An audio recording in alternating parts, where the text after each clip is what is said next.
5월 12일 금요일입니다. 오늘 새벽 우리에게 주시는 하나님의 말씀은 사무엘상 27장 8절로부터 28장 2절까지의 말씀입니다. 다윗과 그의 사람들이 올라가서 그술 사람과 기르스 사람과 아말렉 사람을 침노하였으니 그들은 옛적부터 술과 애굽 땅으로 지나가는 지방의 주민이라.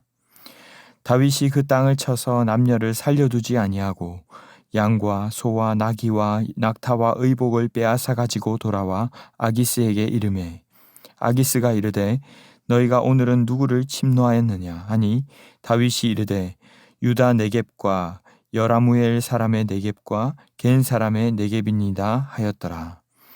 다윗이 그 남녀를 살려서 가드로 데려가지 아니한 것은 그의 생각에 그들이 우리에게 대하여 이르기를 다윗이 행한 일이 이러하니라 하여 블레셋 사람들의 지방에 거주하는 동안에 이같이 행하는 습관이 있었다 할까 두려워함이었더라. 아기스가 다윗을 믿고 말하기를 다윗이 자기 백성 이스라엘에게 심히 미움을 받게 되었으니 그는 영원히 내 부하가 되리라고 생각하니라. 그때에 블레셋 사람들이 이스라엘과 싸우려고 군대를 모집한지라. 아기스가 다윗에게 이르되 너는 밝히 알라. 너와 내 사람들이 나와 함께 나가서 군대에 참가할 것이니라. 다윗이 아기스에게 이르되 그러면 당신의 종이 행할 바를 아시리이다 하니 아기스가 다윗에게 이르되 그러면 내가 너를 영원히 내 머리 지키는 자를 삼으리라 하니라.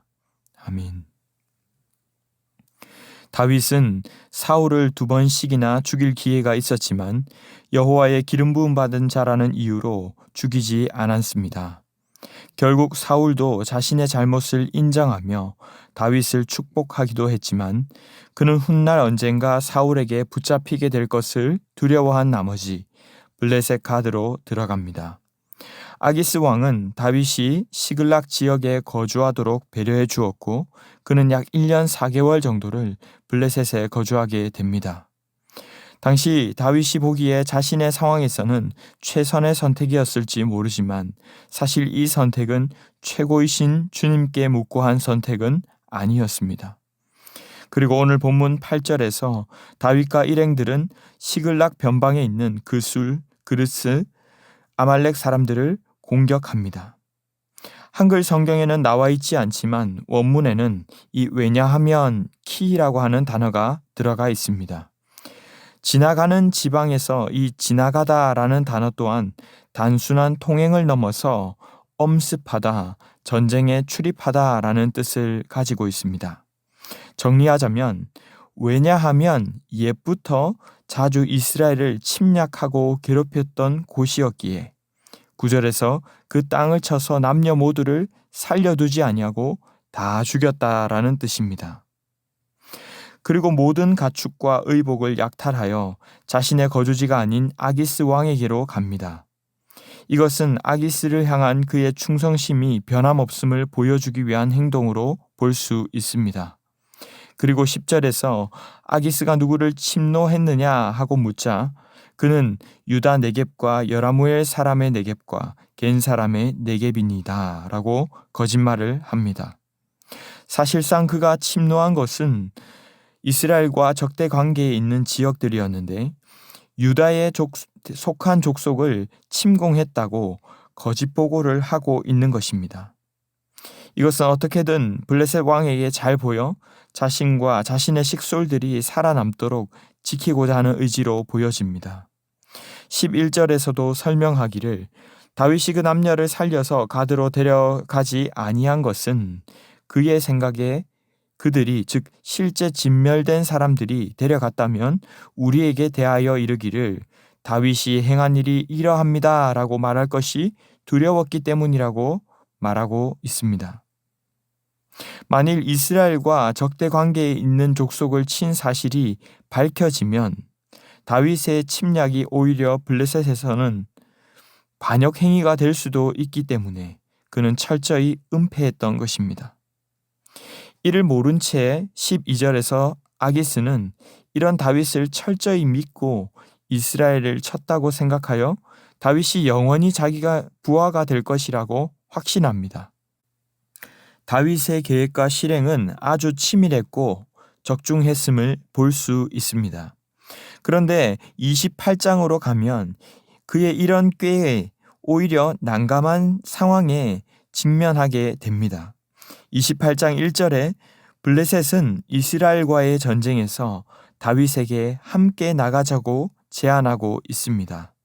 2절에 보면 다윗은 당신의 종이 행할 바를 아시리이다 라고 했는데 원문으로 보면 사실 모호한 대답입니다.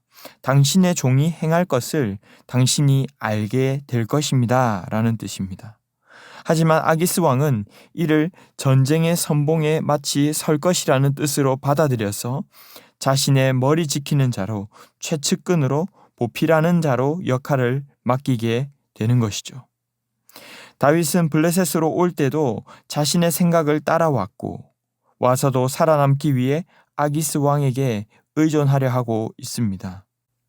이미 하나님께 이스라엘의 왕으로 기름 부음을 받았음에도 자신의 안전을 위해 거짓말하면서까지 사람에게 자신을 증명하고 인정받으려 합니다. 그래서 다시 난감한 상황에 빠지는 악순환을 반복하고 있는 것이죠. 사랑하는 성도 여러분, 오늘 말씀을 보면서 우리는 무엇을 깨닫습니까? 먼저는 거짓은 거짓을 낳기에 결국 첫 단추를 잘 끼워야 한다는 것입니다. 처음부터 나의 판단에 의해 결정하게 되면 결국은 그로 인해 생기는 부작용들을 덮기 위해서 또 다른 거짓과 세상적인 방법에 의지하게 됩니다. 불순종은 또 다른 불순종을, 거짓은 또 다른 거짓을 낳게 하고 상황을 모면하기 위해 계속 술수를 써야만 하는 것이죠. 그러므로 우리에게는 온전함과 순전함이 절실합니다. 혹 만일 잘못된 길로 들었다면 기꺼이 어려움을 감수하고서라도 다시 묻고 바른 길로 걸어가야 하는 것입니다. 두 번째로는 사람에게 인정받는 것으로부터 자유하고 하나님께 인정받기 위해 애쓰시기 바랍니다. 어떤 사람에게 내 목줄이 달려있다고 생각하면 결국 또 비굴해지고 사람에게 잘 보이려다가 결국 순전함을 잃어버리기 쉽기 때문입니다.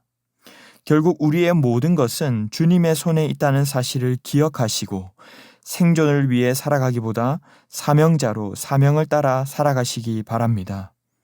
이렇게 하면 정말 망할 것 같아도 그것이 주님 보시기에 바르고 기뻐하시는 선택이라면 결국 주님이 책임지실 줄로 믿습니다. 말씀을 맺겠습니다. 우리는 무엇을 따라 결정들을 내리고 누구에게 우리의 삶을 의존하고 있습니까? 처음부터 하나님이 아닌 사람이나 다른 대상이 의존의 대상이 되면 우리는 계속 끌려가며 자유하지 못한 삶을 살아갈 수밖에 없습니다. 상황을 모면하고 생존을 위해 살아가는 삶이 아니라 주님을 기쁘시게 하도록 주님 주신 뜻을 따라 기꺼이 순종하며 살아갈 수 있기를 바랍니다. 거짓이나 악은 어떤 모양이라도 버리며 세상에서 추구하는 방식대로 살아가는 삶이 아닌 사명을 따라 살아가는 오늘 이 하루 여러분들의 삶이 되시기를 주님의 이름으로 축복합니다. 기도하겠습니다. 우리의 주인 되신 주님, 한순간도 주님의 은혜가 아니면 살아갈 수 없음을 고백합니다. 오늘도 주님의 은혜로 눈뜨고 숨쉬게 하심에 감사합니다. 주님이 모든 생명의 주관자이심을 기억하며 주님께 맡기는 삶 되게 하여 주시옵소서. 생존을 위해 우리의 눈에 보기에 조금 더 좋은 선택을 하려 하기보다 주님의 뜻이 어디에 있는지 사명을 따라 살아가는 저희가 되게 하여 주시옵소서. 혹 이미 잘못 끼워준 단추가 있다면 다시 풀고 첫 단추부터 바로 끼워가게 하시고 사람의 눈치나 힘이나 권력을 의식하며 살기보다 순전하고 정직하게 하나님 앞에 살아가는 저희가 되게 하여 주시옵소서. 이 모든 말씀 존귀하신 예수님의 이름으로 기도하옵나이다. 아멘. 이 시간 함께 기도하실 때 주신 말씀을 붙들고 기도하시고 주간 기도 제목을 따라 모든 소그룹 모임을 위해 기도하겠습니다. 모든 다락방 모임, 전도회, 모든 모임들마다 예수 안에 한 가족과 같이 은혜 나누는 모임 되게 하시고 소외되는 영혼이 없는 사랑 많은 가정 같은 교회 되도록 모든 소그룹 순장님들과 교회를 책임지고 섬기시는 장로님들을 위해서 기도해 주시기 바랍니다. 합심 제목과 개인적인 기도 제목으로 기도하도록 하겠습니다. 함께 기도하겠습니다.